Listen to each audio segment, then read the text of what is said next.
4 theoretical categories propounded by MAK, Alexander, Halliday in systemic functional grammar. So I represent this in acronym SUC, S-U-C. Well, the S is very small too. So the first S stands for structure, the second S stands for system, the U stands for what?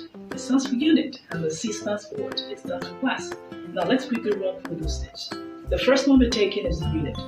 The unit is further stratified into 5. The first of it is the simplest unit, which is the morpheme. So in case you've been asked what's the simplest unit of a language, you regard it as morpheme, followed by the word. Okay, so the word could then followed by a group.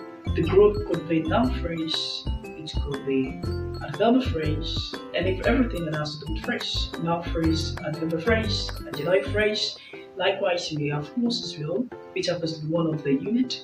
Then we have different types. We have different types of clauses, right? We have the subordinate, we have the main clause. Then when it comes to the grammatical model and functions, then we have the noun clause, we have the adjectival clause, among others. So the last one is the sentence rather. So there exists a sentence under the unit as well. Sentence can actually be stratified based on the function and the structure. Okay. When talking about the structure, you're talking about the single sentence, the compound sentence, the complex sentence, among others. And when talking about the function, you're talking about the imperative, among others. Now we're moving to the second one, and that is the structure. Okay.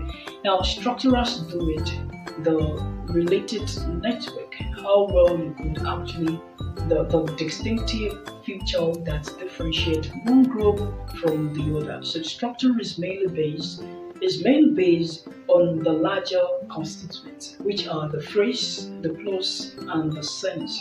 Okay, so structure has to do with those things, those features, those characteristics that differentiate one group from the other, one clause from the other, and one sentence from the other. So structure, in other words, it has to do with the way you can put your words together and the ability to identify that, okay, this is a noun phrase, okay, this is a noun clause. It has to do with the interrelatedness of words, which has uniqueness. Okay, so we're moving from that to the next one, which is the class.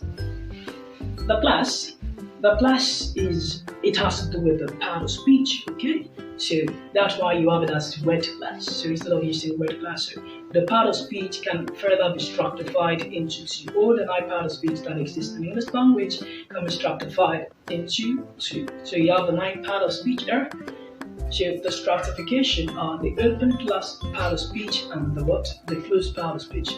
The idea is that the open part of speech, the examples of words under the open part of speech actually increases as language reveals. They are not limited to examples.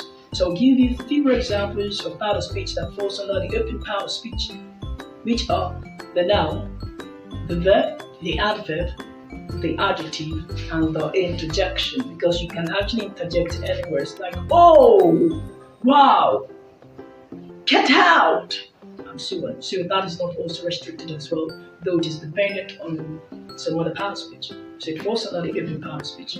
So as for the closed part of speech, examples under it are actually limited. Okay, so examples under it are actually limited, and although some closed part of speech, the examples might be numerous but yet limited. So some of the part of speech include the pronoun, the article, the preposition, among others. Okay, so we're moving to the last one. The last one has to do with the system.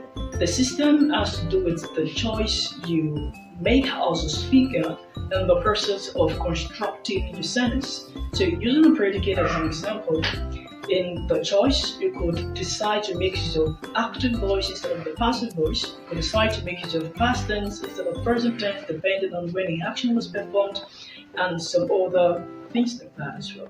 Alright, so that is exactly where we end the lecture for today. In case you have any question, comment, go higher to the comment box and get it transmitted. Also, subscribe to my YouTube channel and ensure you turn on the notification button to get